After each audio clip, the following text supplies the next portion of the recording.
You didn't choose this pattern, but you keep ending up here, with someone who texts back sometimes, who shows up when it's convenient, who makes you feel electric when they're present and invisible when they're not. And here's what nobody says out loud. You find them more interesting than the person who actually shows up for you. That's not a personality flaw. That's not bad taste. That's a psychological system doing exactly what it was trained to do. And until you understand what that system is, you'll keep calling it fate. So let's talk about what's actually happening. Think about the first relationship you ever had. Not romantic, the one where you learned what love felt like.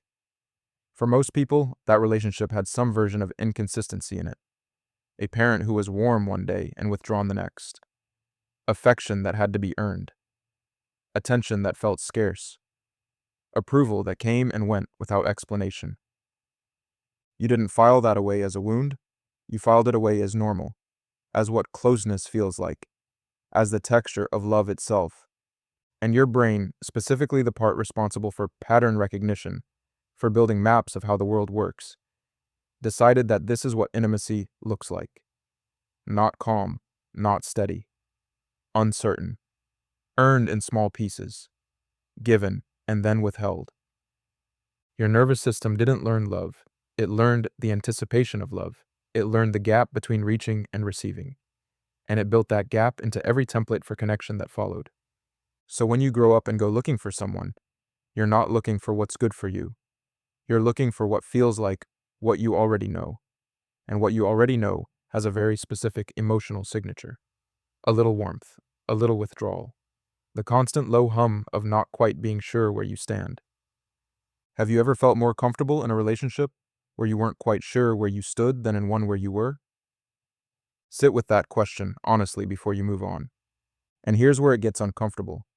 When someone comes along who is fully present, consistently kind, clearly interested, something in you doesn't light up. Something in you gets suspicious. Or worse, bored. Not because they're boring, but because your nervous system doesn't recognize safety as love.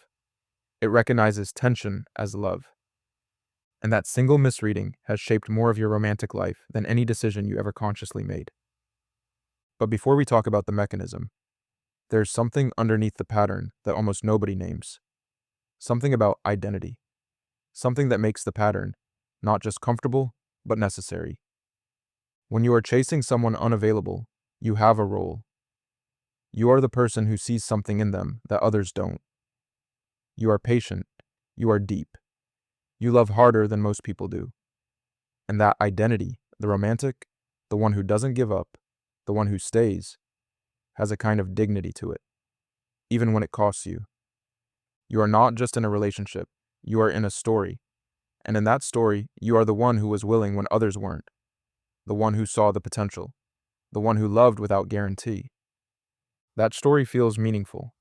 It feels like evidence of something rare in you.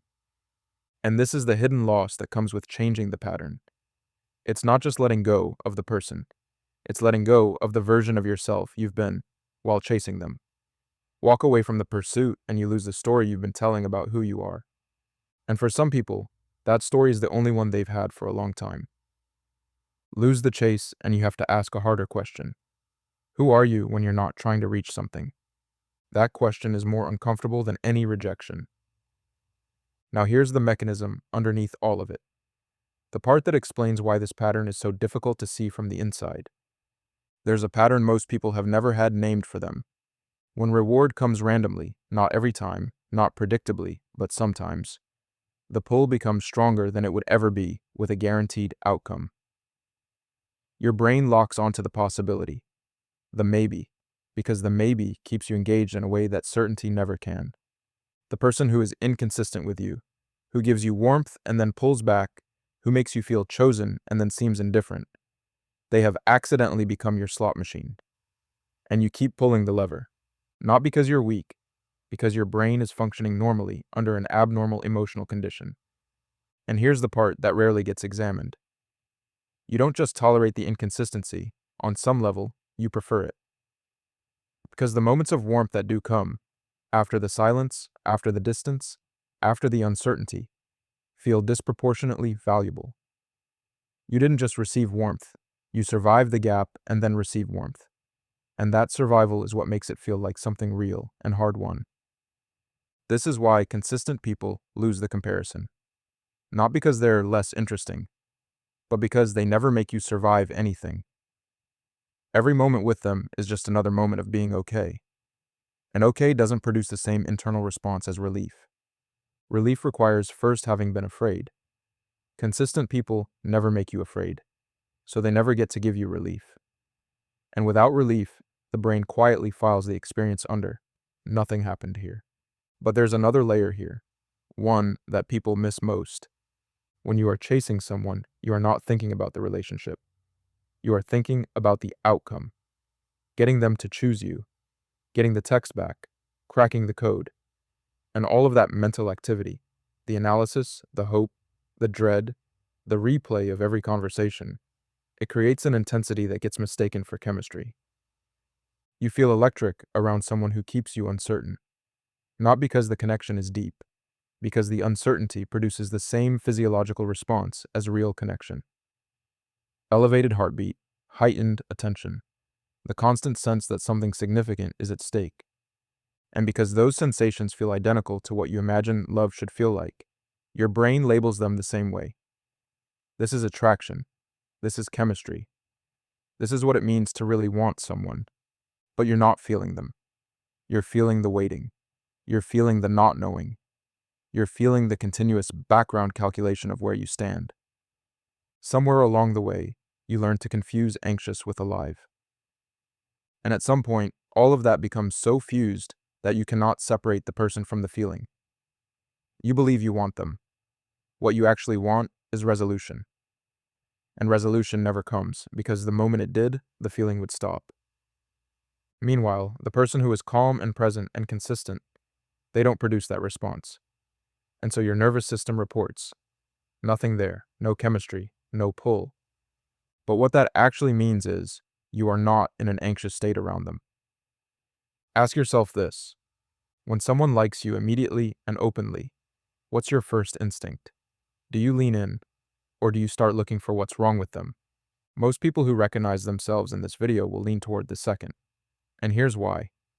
If you grew up in an environment where love had to be earned, where affection was a reward for performance, where you had to be useful or exceptional or invisible just to keep the peace, then being chosen freely doesn't feel like a gift. It feels like an error, like they don't see you clearly yet. Like once they do, the warmth will be corrected. So you find someone who doesn't fully choose you, and now it makes sense. Now the dynamic is familiar. Now you know the rules. This is not about the other person. This is about what feels like home. And so you organize your emotional life around people who haven't decided about you yet. You pour your energy into becoming irresistible to someone who is fundamentally ambivalent. And the harder you work, the more it feels like love. Because love, to your nervous system, has always required effort to exist. Here's a question worth sitting with. What does it mean to you, not logically, but in your gut, when someone wants you without making you work for it? Does it feel like luck, or does it feel like they've set the bar too low? Because if someone choosing you freely makes you feel less chosen, that's the pattern talking. That's not chemistry. That's a belief installed early that you are only worth the pursuit, not simply worth the presence. And that belief has one specific cost above all others. It makes you invisible to the people who could actually reach you. Not because they aren't trying, because the very fact that they're trying clearly, openly, without games, disqualifies them in a system that only recognizes effort when it comes with uncertainty attached. The person who already decided how they feel about you, who woke up this morning with no ambiguity, who isn't performing unavailability or managing their interests to seem more valuable. That person registers as background noise in a nervous system tuned for static. Not because they have nothing to offer, because they're offering it without making you survive anything first. When you are the one pursuing, you are also in control of your own pain. You chose this. You walk toward the uncertainty. The game may be rigged, but at least you know the rules.